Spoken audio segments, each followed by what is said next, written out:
All right, guys, this is Sheets, and I'm going to be going over what is an extremely difficult MMA card this weekend. And I'm going to get into why in a minute. First of all, hope you like the new background behind my face. In any case, I'm going to have both the Best Fight Odds page up as well as the DraftKings lineup page as well. And I do think it's a very, very difficult card. And I also feel as though it's much different than last week. Last week, there was just points galore. I mean, if you had 6 fighters with 100 points each, you probably still didn't even win. I went back and forth on a couple of fights here, and I went back and forth on this card. And I'm more and more convinced that it's less complicated than I first thought. And I also feel as though it's going to be lower scoring than maybe a lot of people think. I think that a lot of the content I've watched and a lot of these takes I've seen trying to make cases for certain situations that are just really just low probability events. And I think it's best to just kind of get right back down to basics with respect to this card. And that being that, you know, you want to find fights that have good finishing upside or fights that have, you know, that grappling upside for one of the fighters, you know, and that's where you're going to get your big GPP points.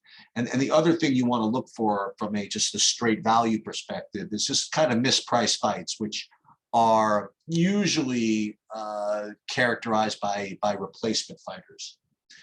And I guess that's the first thing I want to do is I want to look at the one fight, at least the only fight so far with one day to go that has had a replacement fighter, and that is Maximov against Brundage. So Maximov was priced at $8K when he was supposed to have fought Carl Roberson, and he actually would have been a decent play at $8K against Roberson. But they replaced Roberson with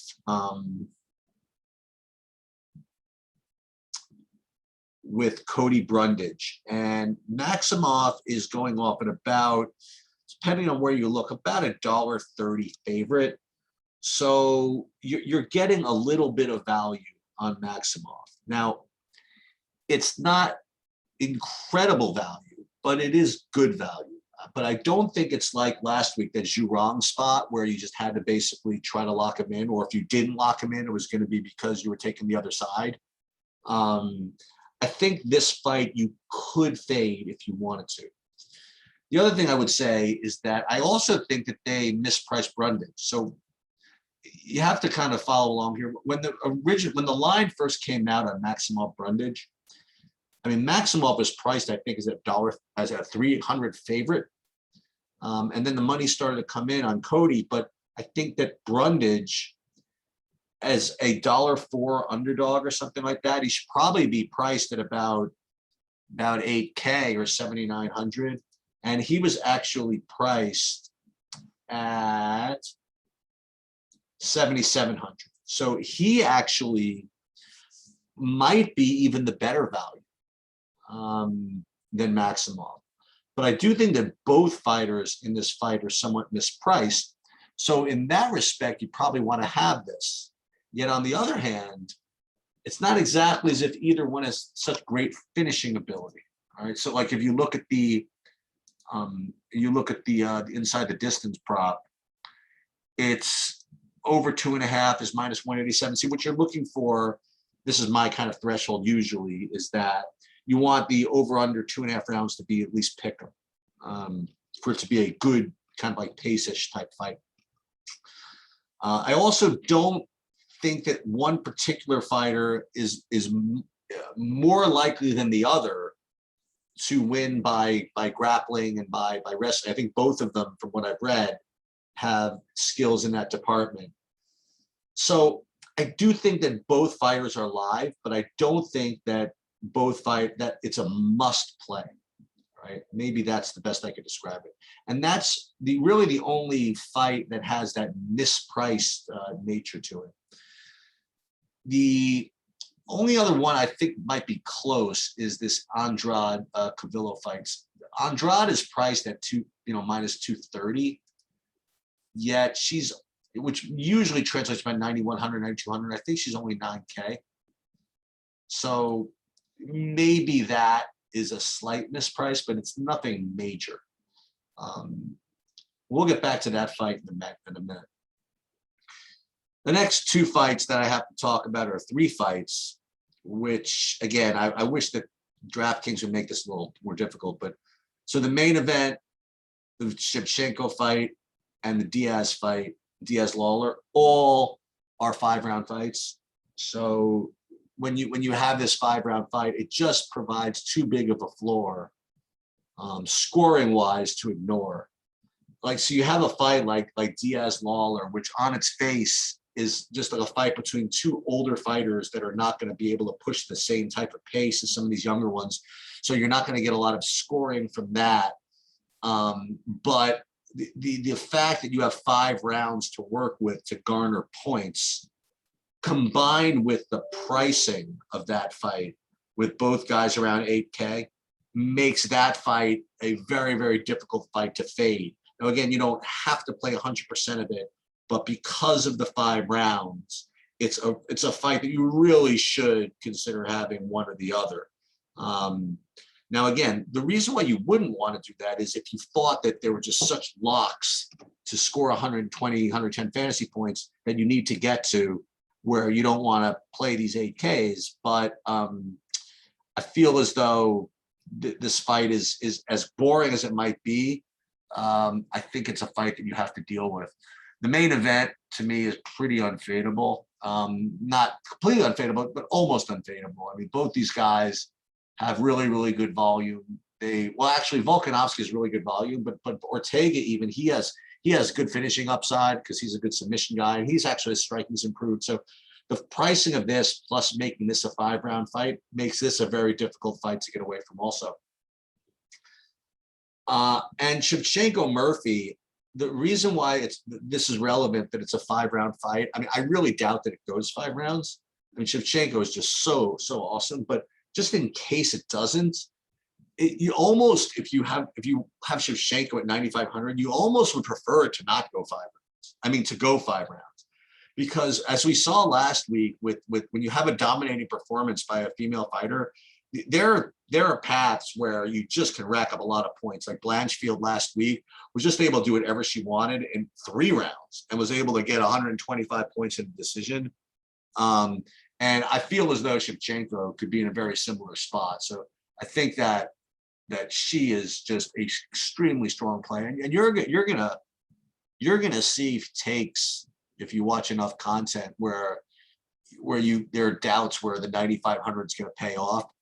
I just don't think this is the slate to worry about that. I don't think that anybody is such a lock to get, or multiple fighters or to get that 110, 120 points where you have to worry about, her not paying off her price tag when she gets 100 plus. So with that said, let's talk about some of these 9Ks. Let's talk about some of these inside the distance props, because you don't have any inside the distance prop that particularly stands out. Usually you have at least one fight on the card where you have like a pick 'em to go under 1.5 rounds. But in this particular card, you just don't have that. I mean, what's even the closest thing? This Morales fight is hopeless with respect to inside the distance. You have Semmelsberger, which is probably, that doesn't even have this. This one is the closest thing. You have Semmelsberger is like $1.20 to actually win in round 1. So Semmelsberger is the closest thing. So that's one fight you want to probably look to pay the 9,500 for.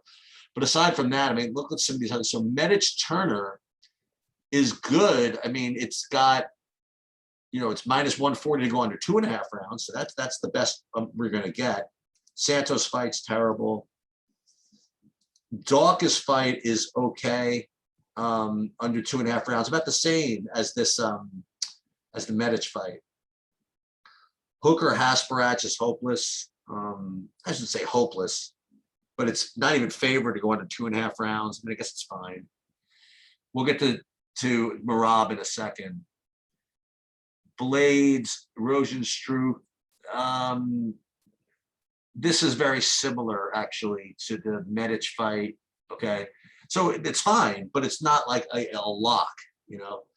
So what you're doing then is you're then, instead of like being locked into a fight with an incredible inside distance prop, you're choosing between like 3 of them, which be the Blades, the Turner, the Semmelsberger spot. Which one is best, you know? And for me, they're all very similar. Like Semmelsberger, I would take him by himself. In other words, I don't need to play Sano. Dawkins against Brumajbov, whatever his name is. He, again, I would take him by himself. Blades, Rosenstruck. I would take either Blades or nothing in this fight as well. So Turner Medic, though, because of his price, I would go either way. Okay. So the Medic fight, I would take one or the other, just go Semmelsberger or just go Blades. What the fight that kind of just throws all of this into the hopper is Merab. So Merab does not have a good inside the distance prop. As a matter of fact, he's very likely to go to a decision. The thing is, he is such an animal when it comes to DK pricing and DK scoring, because he gets just multiple takedowns, which is exactly what you want. Just to show you really quickly, do I have it up here? Yeah, I mean, I have my MMA. This is my projections for the week. And even though he rates to win by decision, he rates to be one of the top projection scorers because of all of that wrestling upside. So Merab is an extremely strong play. So what do you do here? I mean, the one thing that I neglected to bring up are any really strong underdogs, because frankly, there aren't any. You know, you can make cases for some of them, but there's no just knockout underdog play here. So where do you go for your underdogs? Well, first place I would go is the main event. Okay. So you have Brian Ortega, who I mentioned before. He's got 5 rounds to work with, and he's got some submission upside. So I would start with him. Now, again, it's not the greatest play in the world, but I think it's some of the best of the given alternatives as far as underdogs go. So there's him. And aside from that, again, we're going to those fights, at least that I looked at. So one of them was the Medic Turner. So Turner at 7,800, he rates to be a pretty strong underdog. Brundage, as I mentioned before, at 7,700 because of his price and his implied odds. He rates to be a pretty strong underdog. You're going to hear a lot maybe about Pierce being a really strong underdog because he's going to be able to push a strong pace here. Yeah, okay. I mean, I'll throw him in. Again, it doesn't have a really great inside the distance prop. He doesn't project all that great. I think he might be a little bit overowned. So, I mean, again, this is not the greatest card in the world to play, you know, because you don't have these underdogs that really stand out. The good news is this, right? If you do play one of them, let's say you take a stand on, let's just say, well, you're going to need 2 of them. And what I was going to say is that if you could play Ortega, for example, and maybe shuffle one of these others, 2 of these others between Turner and Pierce, then it lets you kind of play a couple of these 9K guys, but it's very difficult. So how am I going to prioritize? Well, I feel as though that Merab is going to be the toughest one to fade. Okay, he's a big favorite. He's got that scoring upside as well. One take that I've heard is that Moraes is a good kind of a good GPP dart throw. I mean, because I've heard that if he wins, it might be in the first round. Heard that he has a good guillotine in case, you know, Merab gets kind of carried away. So, okay, you want to throw him into the mix also. So how do you attack a slate like this? I think what you're supposed to do is you're supposed to start with just crossing guys out. So everybody that we didn't mention, like Morales at 8,500, I would cross him out. Sano, I would cross him out. That women's fight earlier, Santos Montefiore, I would cross that out. Dawkins' opponent, I would cross him out. Hooker Hasperes. It's a kind of a fun fight to speculate on because both of them are coming in, on obviously short notice, but they have visa issues. But the thing is that the style of this fight is really not a GPP type of fight. You have two strikers who are probably just going to just keep striking each other, and probably not going to have either of them pay off. If any of them, I would say Hooker. But if you're going to pay 87 for Hooker, you may as well just play Marab. I guess. Well, Cavillo, I'm not going to play her. Andrade is somebody that I might play. Again, I feel as though her inside the distance prop is not great, but it's not terrible. Maybe she'll be low owned, but I don't know. I think I just prefer to just go play Blades. Rosenstruck at 7K, maybe a little of that. So what can you do? I mean, like you could either, again, play a couple of these 9K guys like I spoke about. Let's say you play Volkanovski. Let's say you play, just for example, you play Blades. Let's say that you play Marab. Then you're left with 7,700 a person. So then what you could do, if you want, is play one of those, this Maximoff Brundage, and then maybe you could get away with some, maybe some better underdogs. Like you don't have to go down to like the 7,200 range. But you'll find when you build lineups is that, let's just say you're going to lock in the main event, that if you lock in Ortega, or not lock in Ortega, if you play Ortega, it opens up your flexibility with those other underdogs. Like if you didn't want to take a stand on, say, Turner, for example. This way, if you play Ortega, then you could shuffle Turner and Pierce, for example. But it is a very difficult card. I would, again, if you're a premium member, look at my projections. I would use my projections a little bit more this week than others, just because otherwise you're really going to give yourself a headache trying to separate some of these guys. But I would fade the fighters I would fade, that I said I would fade. I would almost definitely lock in that main event. And I would say that Shevchenko is a really, really core play here. I think that if I had to identify just the ultimate core, I would say Shevchenko, I guess Marab, and then somebody from that main event. So if you were going to start with a couple, I would say something like Volkanovski, Marab, and Shevchenko. And then, you'll be able to build a good lineup out of the other guys that I recommended. All right, that's about it. Really, really tough card. But I think if you stick with the basics and not get too cute, I think that you should be able to make some good lineups. That's it. Good luck, and let's get it.